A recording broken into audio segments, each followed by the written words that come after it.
ನಮಸ್ಕಾರ, ಲೋಕಾಯುಕ್ತ ದಾಳಿ ಟಿವಿಗೆ ಸ್ವಾಗತ. ನಾನು ಗಾಯತ್. ಬಿಡದಿ ಟೌನ್ಶಿಪ್ ಯೋಜನೆ ಸಂಪೂರ್ಣವಾಗಿ ಹಣ ಮಾಡುವ ಯೋಜನೆಯಾಗಿದೆ ಎಂದು ಕೇಂದ್ರ ಸಚಿವ ಎಚ್.ಡಿ. ಕುಮಾರಸ್ವಾಮಿ ಆರೋಪಿಸಿದರು. ಬೆಂಗಳೂರಿನಲ್ಲಿ ಮಾತನಾಡಿದ ಅವರು, ಬಿಡದಿ ಟೌನ್ಶಿಪ್ ನಾಡಿನ ಹಿತಾಸಕ್ತಿಗಿಂತ ಲ್ಯಾಂಡ್ ಗ್ರಾಬರ್ಸ್ ಹಾಗೂ ರಿಯಲ್ ಎಸ್ಟೇಟ್ಗಾಗಿ ಇಟ್ಟಿರುವ ಕಾರ್ಯಕ್ರಮವಾಗಿದೆ. ಬೆಂಗಳೂರು ಅಭಿವೃದ್ಧಿಯ ದೃಷ್ಟಿಯಿಂದ ಇದು ಉಪಯೋಗವಾಗುವುದಿಲ್ಲ. ಇದು ಕುಮಾರಸ್ವಾಮಿ ಅವರ ಕೂಸು ಎಂದು ಮುಖ್ಯಮಂತ್ರಿ ಹೇಳುತ್ತಿದ್ದಾರೆ. 2006 2026 20 ವರ್ಷಗಳಲ್ಲಿ ಎಷ್ಟು ಅಭಿವೃದ್ಧಿಯಾಗಿದೆ.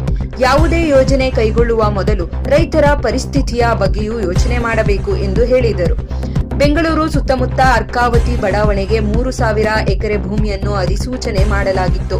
ಬಳಿಕ ಅದರಲ್ಲಿ 1,000 ಎಕರೆ ಭೂಮಿಯನ್ನು ಕೈಬಿಡಲಾಗಿತ್ತು. ಇವೆಲ್ಲವೂ ಕಣ್ಣು ಮುಂದೆಯೇ ನಡೆದಿವೆ ಎಂದು ತಿಳಿಸಿದರು. ನರೇಂದ್ರ ಮೋದಿಯವರೇ ಮಾಡಿ ಎಂದಿದ್ದಾರೆ ಎಂದು ಹೇಳುತ್ತಾರೆ. ಆದರೆ ನರೇಂದ್ರ ಮೋದಿಯವರು ಮಾಡಿದ್ದು ಎಲ್ಲಿ? ಅದು ಭೂಕಂಪದಿಂದ ಸಂಪೂರ್ಣವಾಗಿ ನಾಶವಾಗಿದ್ದ ಪ್ರದೇಶ. ಅಂತಹ ಪ್ರದೇಶದಲ್ಲಿ ಮಾಡಿದರೆ ಪರವಾಗಿಲ್ಲ.